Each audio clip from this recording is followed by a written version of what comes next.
जिलाध्यक्ष और माननीय पूर्व विधायक रणधीर कुमार सोनी। हाँ सर, पहले आप ब्रीफ कर लीजिए। हम लोग को ब्रीफ बात कह देते हैं। बिहार यात्रा में माननीय उपेंद्र कुशवाहा जी के साथ जो प्रदेश के पदाधिकारी जनता दल के पार्टी के नेता चल रहे हैं, उनमें गोह औरंगाबाद के पूर्व विधायक और जनता दल के सम्मानित प्रदेश उपाध्यक्ष डॉक्टर रणविजय कुमार सिंह जी हैं। इसी जिला के धरती पर जन्मे और प्रदेश के सम्मानित उपाध्यक्ष जितेंद्र नाथ जी हैं। सीतामढ़ी की धरती से चलकर आई प्रदेश के उपाध्यक्ष श्रीमती रेखा गुप्ता जी हैं। प्रदेश के महासचिव अंगद कुशवाहा जी हैं। प्रदेश के महासचिव के रूप में मैं कौशल सिंह, प्रदेश सचिव धीरज कुशवाहा, प्रदेश सचिव संजय मेहता जी, प्रदेश सचिव हिमांशु पटेल जी, प्रदेश के सचिव मदन चौधरी जी, प्रदेश के सचिव अजय कुशवाहा जी, रामाशंकर सिंह प्रदेश महासचिव किसान प्रकोष्ठ जदयू, विनोद चौधरी निसार प्रदेश हैं, प्रशांत पंकज समस्तीपुर जिले से आते हैं, प्रदेश के नेता हैं, रणधीर सिंह जदयू के बड़े नेता हैं, संजीव है। बिहार यात्रा नाम से पार्टी की ओर से प्रस्तावित कार्यक्रम है। 10-12 जिला का दौरा हो चुका है और तीसरे चरण का कार्यक्रम है, जिसमें हमसे पूरा है। यहाँ से नवादा जाएंगे और कल फिर पटना वापसी है और उसके उपरांत बाकी जिलों का भी कार्यक्रम आगे की तारीखों में होना है। इस यात्रा के माध्यम से हम शेखपुरा जिला या बाकी जगह भी आम लोगों के बीच भी जा रहे हैं। जो समाज के अंतिम पायदान पर खड़ा व्यक्ति है, सुदूर गांव में, देहात में, वहां भी हम जा रहे हैं, लोगों से संपर्क कर रहे हैं और पार्टी के साथियों से भी मुलाकात हमारी हो रही है। कोरोना के चलते एक जगह बड़ा सम्मेलन जैसा आयोजित करके मिलना संभव नहीं था, व्यवहारिक भी नहीं था। इसलिए एक जिला में 15 जगह 20 जगह का कार्यक्रम हमारे साथी बनाते हैं। इस जिला में भी उसी तरह का कार्यक्रम कल काफ़ी जगह गए। सब जगह जाकर एक तो कोरोना के कारण जो पीड़ित परिवार है, जिस परिवार का कोई न कोई व्यक्ति दिवंगत हो गया है, उसमें कोशिश से पार्टी के साथी जहां तक व्यवहारिक दृष्टि से करते हैं। अब जितनी घटनाएं हुई है सब जगह तो संभव नहीं है व्यवहारिक दृष्टि से, लेकिन कुछ जगह निश्चित रूप से इस तरह की घटना जहां हुई है उनके परिवार से भी मिलते हैं। यहाँ भी हम कल मिले हैं और पार्टी के साथियों से भी सब जगह हमारी मुलाकात हो रही है। जहाँ भी जाते हैं, चाहे आम जनता हो या पार्टी के साथी, आम जनता में एक चीज हमने देखा है इस जिला में भी और बाकी जगह भी महसूस किया है कि हमारे मुख्यमंत्री नीतीश कुमार जी के प्रति लोगों के मन में बहुत ही विश्वास है, बहुत निष्ठा का भाव है। कोरोना के चलते कई जगह लोग संकट में भी हैं। परिवार का कोई व्यक्ति चला गया, कितना दुखी होगा वह परिवार, आप समझ सकते हैं। लेकिन नीतीश कुमार जी के ऊपर पूरा भरोसा है उनका। इस संकट में भी नीतीश कुमार जी हमारे साथ खड़े हैं, खड़े रहेंगे, उनको लगता है। और वाकई नीतीश जी ने ऐसे ही लोगों की भावना का ख्याल करते हुए, जब कोरोना की ऐसी स्थिति बिहार में हुई, स्थिति तो पूरे देश और दुनिया भर में हुई, लेकिन जहां तक बिहार का सवाल है, मुख्यमंत्री जी ने फैसला लिया कि किसी व्यक्ति की मौत कोरोना के चलते होती है तो उनके परिजन को 4 लाख रुपया मुआवजा जो राहत के लिए दूसरे मामलों में मिलता है, कोरोना की घटना को भी उसके साथ जोड़ने का फैसला किया। तो 4 लाख रुपया सरकार की ओर से देने का काम सिर्फ और सिर्फ इस राज्य में हो रहा है। कोरोना के कारण जो प्रभावित परिवार है उसको पहला राज्य बिहार है जहाँ 4 लाख रुपया पीड़ित परिवार को देने की व्यवस्था हुई है। और साथ ही साथ और भी सरकार की जो योजना खासकर गरीबों को ध्यान में रखकर बनाई गई है, वैसी योजनाओं का कार्यान्वयन भी अधिक से अधिक सुनिश्चित हो, जरूरतमंदों को 100% इसका लाभ मिले। इसमें पार्टी के साथियों की भी भूमिका है।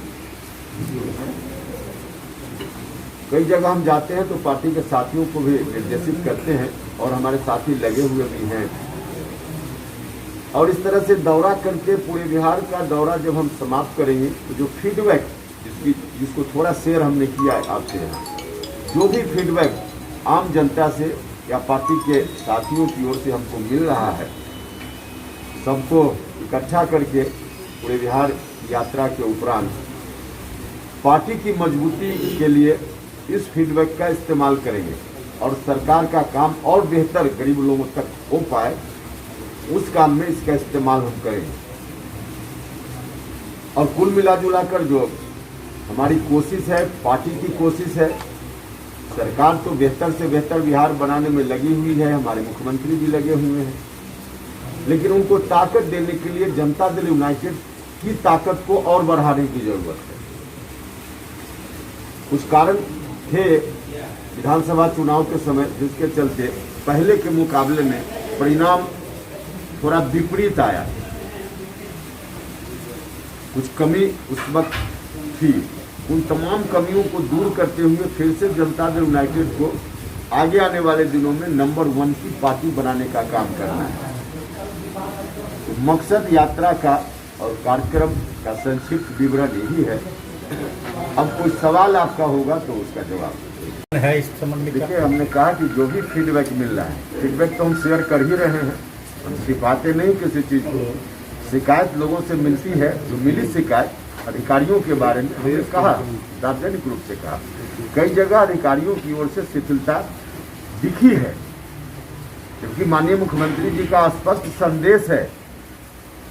अब जो गांव का पीड़ित व्यक्ति है, गरीब आदमी है, उसको पता नहीं है कि सरकार की योजना का लाभ लेने के लिए हमको क्या करना चाहिए।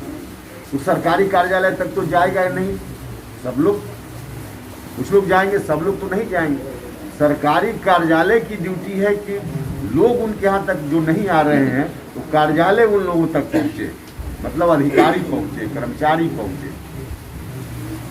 सर, जातीय जनगणना की बात आ रही है, जिसमें सर्वदलीय विपक्षी पार्टियों ने सीएम से कहा था कि आप पीएम से मिलने की सवाल करें। पीएम से सवाल टाइम भी मांगा गया। क्या लगता है विपक्ष का नेतृत्व करेंगे इस सवाल पर सीएम? क्या देखिए, इस सवाल पर विपक्ष के नेतृत्व का सवाल नहीं, इस मुद्दा पर हम बार बार जोर दे रहे हैं। इस मुद्दा पर, फिर दूसरे अर्थ में इसको ना लेना चाहिए, इस मुद्दा पर देश के नेतृत्व का सवाल है। और नीतीश कुमार जी कर भी रहे हैं कई लोगों से। अब विपक्ष में तो जितने बिहार के विपक्ष के लोग हैं और पक्ष के भी लोग, सबका मुद्दा है यह। इसमें आरजेडी का हो, जेडीयू का हो, भारतीय जनता पार्टी का, क्योंकि विधानमंडल दल से जो प्रस्ताव पारित करके पहले भेजा गया, जिसमें बात कही गई कि केंद्र सरकार जातीय गणना कराए, उस प्रस्ताव को सर्वसम्मत पारित किया था विधानमंडल दल ने। उसमें सभी पार्टी के लोग थे, इंक्लूडिंग भारतीय जनता पार्टी। तो बिहार भारतीय जनता पार्टी तो विधानमंडल दल में इस मुद्दा के पक्ष में खड़ी थी। तो यह मुद्दा कोई पक्ष विपक्ष का नहीं है, देश का मुद्दा है, गरीबों का मुद्दा है। जब तक जातीय जनगणना नहीं होगी, तब तक केंद्र की सरकार हो, राज्य की सरकार हो, गरीबों के लिए योजना सही ढंग से नहीं बना पाए। भाजपा कई मंत्रियों का बयान है कि समाज में तनाव फैलेगा अगर ये जातीय गणना होती है तो। भैया, जातीय जनगणना से जो लोग कहते हैं कि तनाव फैलेगा, तो धार्मिक गणना तो हो रही है। धर्म के आधार पे तो आंकड़ा इकट्ठा किया जा रहा है, हिंदू कितना, मुसलमान कितना, सिख कितना, ईसाई कितना। तो उससे कोई धार्मिक टकराव की स्थिति, तनाव की स्थिति उससे तो नहीं पैदा हो रही है।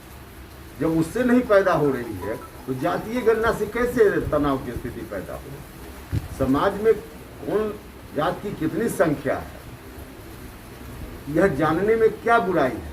और नहीं, यह जब तक जाना जाएगा, देखिए कोई भी समाज का समूह है, चाहे सामान्य जात के लोग हों, ओबीसी के लोग हों, एससी हों, एसटी हों, इसमें भी जो लाभ सरकारों के द्वारा समय समय पर देने की योजना बनी है, इन योजनाओं का लाभ इस समाज के भी जो संपन्न तबका, उसमें भी अलग अलग वर्ग हो गए, तो जो संपन्न वर्ग हो गया है उसमें उसको ज्यादा लाभ मिल रहा है।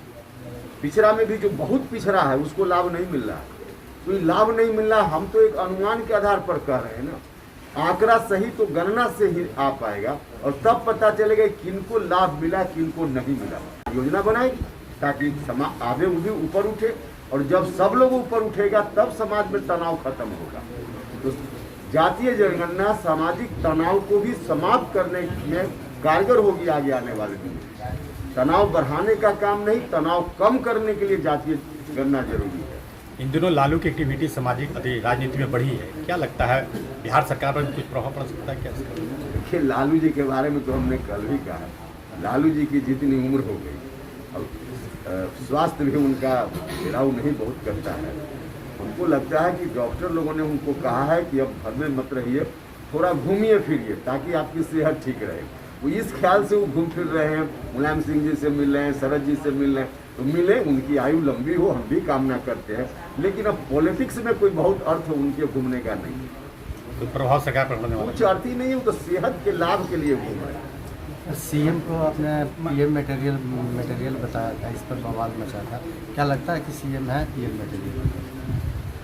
अच्छा, हम सीधा अगर आप ही लोगों से पूछे, हिंदुस्तान में क्या एक ही व्यक्ति प्रधानमंत्री बनने की योग्यता रखता है? इतना कंगाल तो हमारा हिंदुस्तान नहीं है। बहुत सारे लोग प्रधानमंत्री बनने की योग्यता रखते हैं, उसमें हमारे मुख्यमंत्री नीतीश कुमार जी। हम यह कह करके हम कई बार बोल चुके हैं, क्योंकि चीज़ों की व्याख्या गलत ढंग से हो जाती है, इसलिए फिर हम दोहरा रहे हैं कि प्रधानमंत्री आज की तारीख में नरेंद्र मोदी जी हैं। हम जिस अलायंस में हैं, मजबूती से जनता दल यूनाइटेड उस अलायंस के साथ खड़ा है। प्रधानमंत्री जी को जनता ने जनादेश दिया है, इसलिए प्रधानमंत्री हैं, अच्छा काम कर रहे हैं। उनके पोजीशन को हम कोई चुनौती नहीं दे रहे हैं, लेकिन प्राइम मिनिस्टर बनने की योग्यता बहुत सारे लोग रख रहे हैं, जो सच हम बोल रहे हैं, और उसमें हमारे मुख्यमंत्री जी का भी नाम प्रमुखता से आता है। तो यह कहने में कहाँ कोई दिक्कत? सर, क्या माना जा सकता है कि आने वाले दिनों में आप जदयू की ओर से मुख्यमंत्री का भी चेहरा हो सकता है? नहीं, ऐसा कुछ देखिए, जनता दल यूनाइटेड में एक सिपाही के रूप में हम काम कर रहे हैं और एक कार्यकर्ता सिपाही के रूप में आगे भी काम करते रहेंगे। मान्यवर, कुछ आपसे सवाल है। नमस्कार, मैं आपके माध्यम से जानना चाहता हूँ। नहीं, आप प्रेस से हैं? नहीं, जांच होनी चाहिए इसमें, लेकिन मामला कोर्ट में भी चला गया जी, तो थोड़ा कोर्ट को अब देखने दीजिए। लेकिन किसी भी स्टेज में तो जनता जानना चाहती है सच जनता जानना चाहती है, क्योंकि बड़ा कंफ्यूजन हो गया। तो जनता को सच जानने का अधिकार है, जानना चाहती है। कोर्ट में भी मामला है तो कोर्ट को अब देखना चाहिए क्या होगा। कल जो काफिला सर घूम रहा था आपके साथ में, लोजपा जिला अध्यक्ष का आरोप लगाया गया है कि ये जो काफिला है डरा धमका करके वाहनों को मंगाया गया है, क्या इस पर क्या कहेंगे? कहाँ है आप लोग कौन मामला ले आते हैं? आज के समय में कोई डरा धमका सकता है किसी को?